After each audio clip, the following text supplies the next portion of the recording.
Okay, let's unpack this.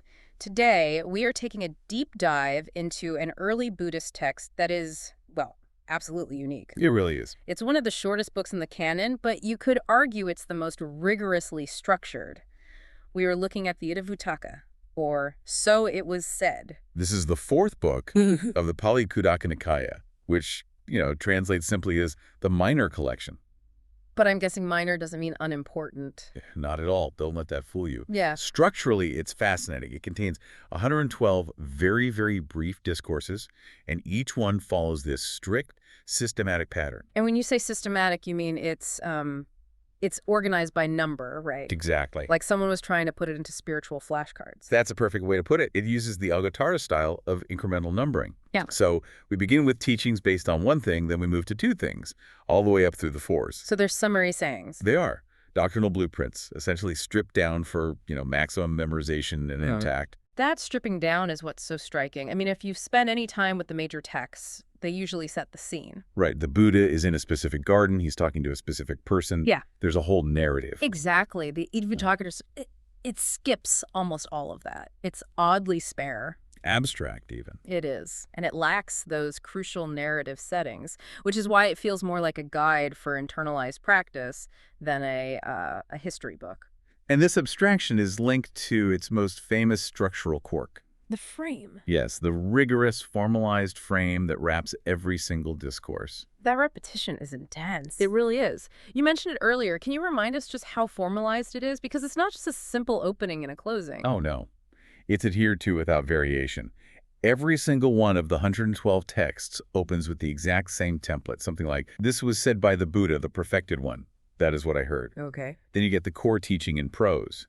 And that prose is immediately followed by a verse, which is introduced by the line, "The Buddha spoke this matter." And then it concludes with another framing device. Yes, with a very assertive phrase. "This, too, is a matter that was spoken by the Blessed One." That is what I heard. Wow.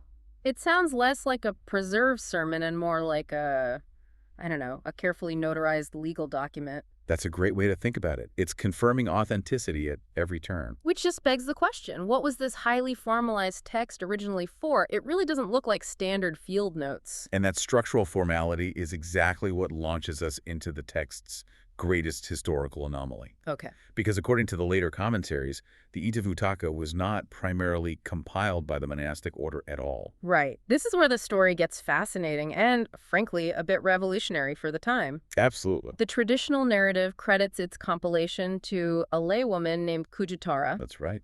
Kujitara was the handmaid, we might call her a high-status slave today, to Queen Samavati of Kosambi, And she was known for her intellect. renowned for it. Mm-hmm.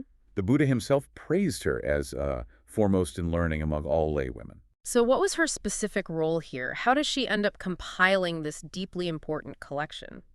Well, she was the conduit. The story goes that Kujitara would listen to the Dhamma directly from the Buddha, she would memorize it, and then convey the teachings, the Ida Vuttaka, to the ladies of the court. So she was their teacher. In essence, yes, she was the court's resident Dhamma teacher, translating the highest spiritual knowledge for a lay audience, and they would compile these sayings. That's incredible, especially given the status hierarchy of the time.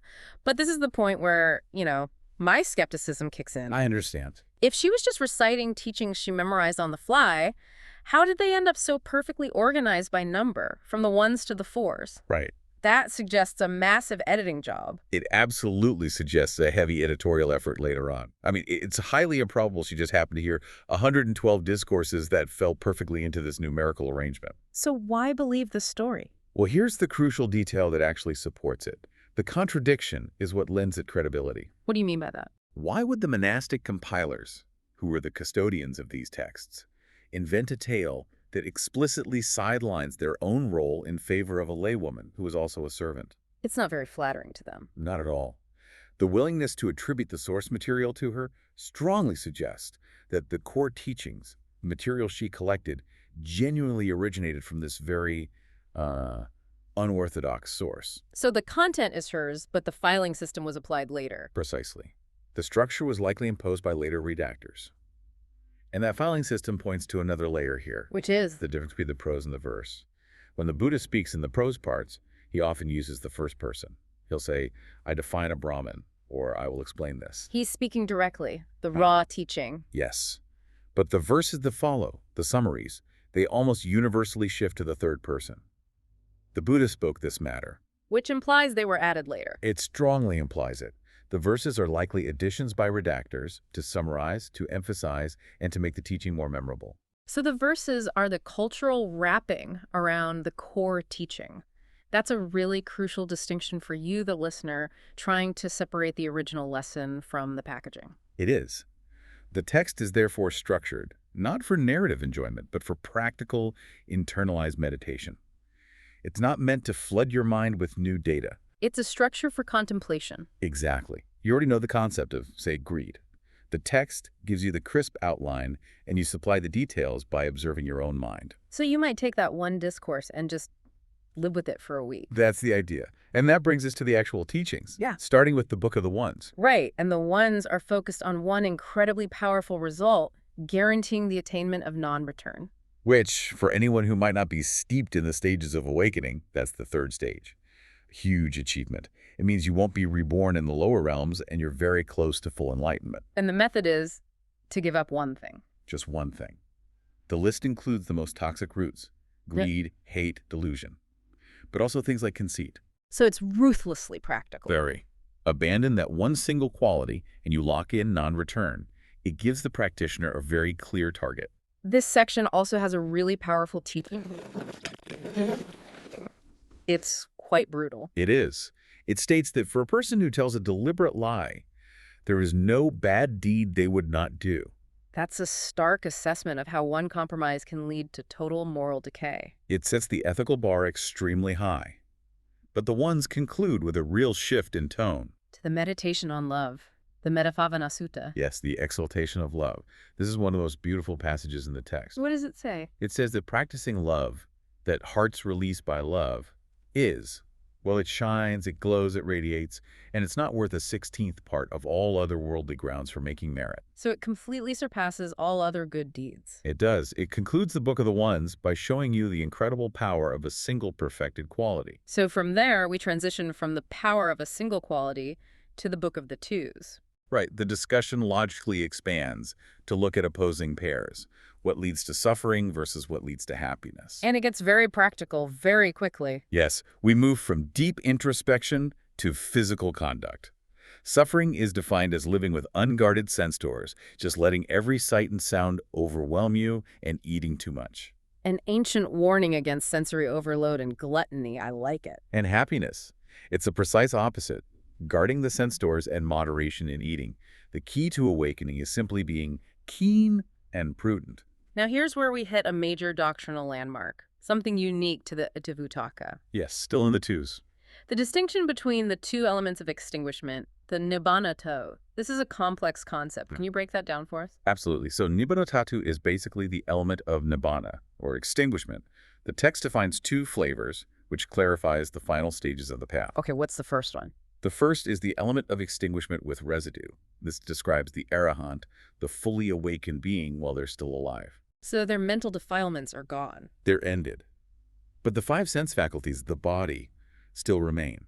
So they still experience pleasure and pain, though their reaction to it is profoundly different. It's enlightenment while still embodied. The residue is the physical body. Exactly.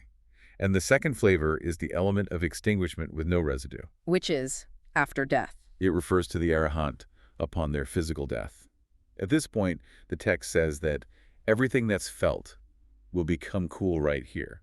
There's no more physical or mental residue of existence. That's an incredibly clear and concise definition. That structural clarity is the text's superpower.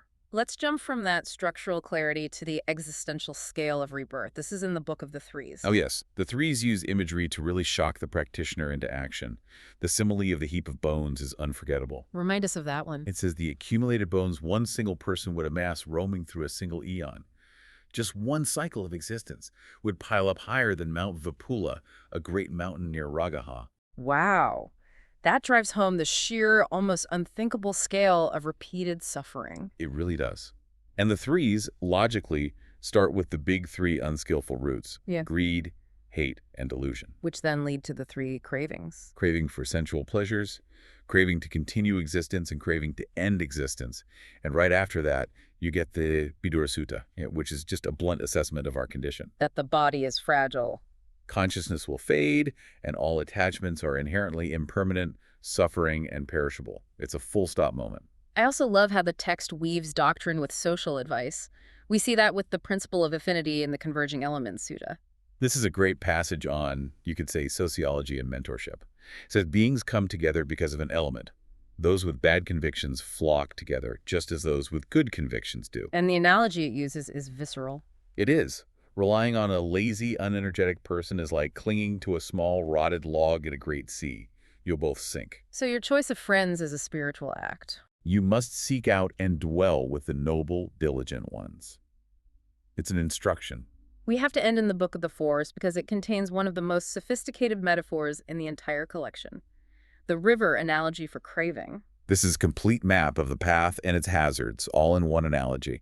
The river current itself is craving. The continuous pull. Yes, the fact that the river seems nice and pleasant, that's the 6 interior sense field: sight, sound, smell, constantly luring us in. And the dangers within the river. The downstream lade is defined as the 5 lower fetters, the specific mental shackles that bind you, and the saltwater crocodiles and monsters dwelling there. Yeah. The text specifically defines them as females. Okay. That is a powerful reminder that these are ancient texts from a monastic context, one focused on severing worldly ties. Absolutely. It reflects the worldview of the mendicant community. But the final instruction, the act of renunciation, is defined as turning around and paddling against the stream. And that instruction is universal. It's the effort required to go against every instinct of immediate gratification. And just to ground us before we wrap up, the fours also circle back to a really worldly ethical honor. Honoring your parents. Yes. It describes 4 ways a family that honors its parents is living with divinity. The parents are called divinity, elder gods, first tutors, and worthy of offerings. It elevates that simple act to the highest status in the mundane world. So if we pull back, the unique value of the Etivodhaka is clear. It's a terse instructional text designed for daily internalization, providing incredibly precise definition. Exactly, like those 2 Nibbana elements. The teachings are fundamentally practical, establishing clear markers for progress, like the one thing you must abandon. It's just high-impact guidance. Which is where this leaves you, the learner. We've discussed how even the most direct reports of the Buddha's words, the prose, were later framed, amplified by verses, and systematized into lists. This framing was necessary for preservation. And for memorization. So this raises a crucial question for you. If ancient spiritual wisdom requires these layers of framing and systematization to be passed down effectively, how do you distinguish between the core teaching and the cultural editorial wrapping that makes it consumable? How do you know when you're studying the Dhamma and when you're just studying the system of its presentation? Think on that until our next deep dive.